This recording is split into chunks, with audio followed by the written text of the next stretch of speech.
Alright guys, going to recap over a video of mine that was a little older on the best longsword build before Behemoth. This is like sub 16 hunter rank level, so if you have Iceborne, I highly suggest you just run through the game. Don't even worry about this video, SOS it, because if you're hunter rank 14, you have Iceborne waiting for you.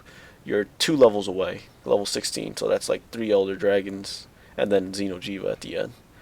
So don't even worry about this build too much. But anyway, let's get into the build. If you're just stuck in high rank and you don't have Iceborne and you can't get Behemoth, so this is going to be the build you're going to be using. This is for like the casual play, not speedrunner stuff or anything special like that, but it does a lot of damage.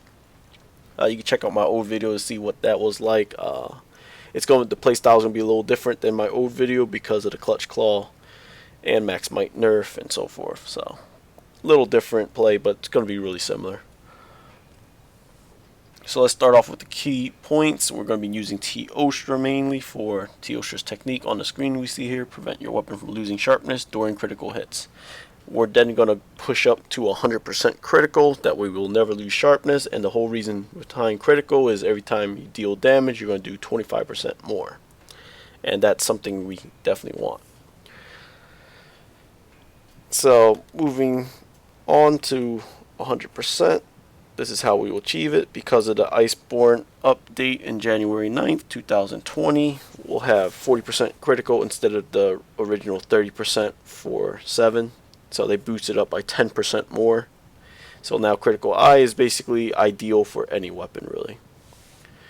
Weakness exploit will give us the other 50, 30% on a weak spot, and then 20% on a wounded area. I'm just going to quickly say that the Clutch Claw is very important in Monster Hunter World now. You have to use it if you want to maximize your damage, and if you don't use it, the hunts will last longer and it's going to be really annoying. So definitely focus on those wall slams and work on softening the parts, because it not only you get 20% more critical, but you also do, like, I guess around 20% damage depending on where you soften, you know. So very useful and very important to use the Clutch Claw. So then that's at 90% because we have 40 from critical eye. And then we have 50 from weakness exploit, given that you soften the spot and hit the weak spots. Latent power will give you 20%. This is for like the more unclean players, the ones that can't just go in there and just decimate a monster. You know, they'll get hit and so forth. Once you get hit a certain amount of time, it's going to activate, giving you 20% affinity and 30% stamina depletion. Less stamina depletion. So, and that's going to help you with the next skill, Max Might, which also gives you 20% affinity anytime your stamina is full. Once it recharges, it will take about 5 seconds to activate. Not a big deal because Longsword you can actually hold your ground against most monsters with, as long as you know how to counter. With the counter, you become invincible for a certain amount of time. It used to be 45 iframes out of 60, but it was nerfed with the Iceborne release, and it's a little less. I'm not really sure exactly how much less, but it is a lot less than what it used to be. Still a very solid weapon, and I do play it in Iceborne, which is really fun. Alright, so going to the build, Damascus chest, we're really just using this for the 3 vitality slots, well, decoration slots, so I can fit in vitality. But if you do not have a lot of decorations, this build can be a little out of reach. And we can go over ways to do that. So ideally this is going to be it. If you're a better player, you can swap out the 3 vitalities for 3 attacks, and that's going to be pretty good. If you don't have a lot of decorations and you want to see a build version of this that doesn't really need as much, you'll go ahead and switch the helmet out with these glasses. I know it looks silly, but you still have your 7 critical eye, so that's your 40%, plus the weakness exploit is 50, so there's that. If you don't have vitality, you can go ahead and change. This is for those who take a lot of hits and so forth, which everyone does, so it's not a big deal. You would then switch your chest to, I believe, the Butterfly. And again, it's going to look silly, but the skills are good. And I think that's more important.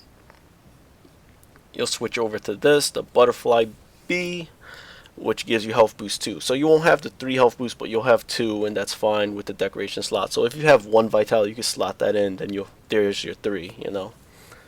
If not, matter of fact, I'll make it just so we can see it. If not, that's not the end of the world. Just get the play style a little better and a little more clean, and you should be fine. So there's the build again.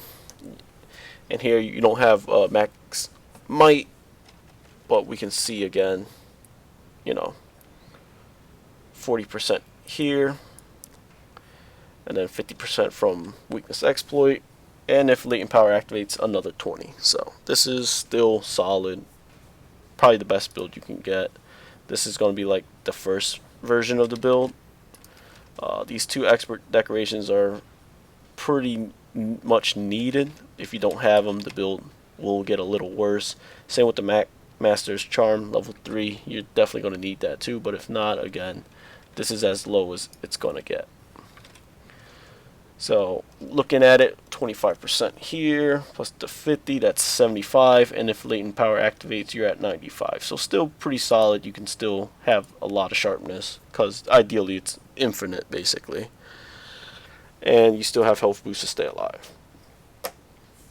So I think that's pretty much it for my review. Check the description. Join my Discord if you like for more help, in-depth help, one-on-one help or so. Or just join basically a party of us that's pretty much always on Monster Hunter every day. So hope you guys enjoyed the video. Thanks for watching. Have a good one.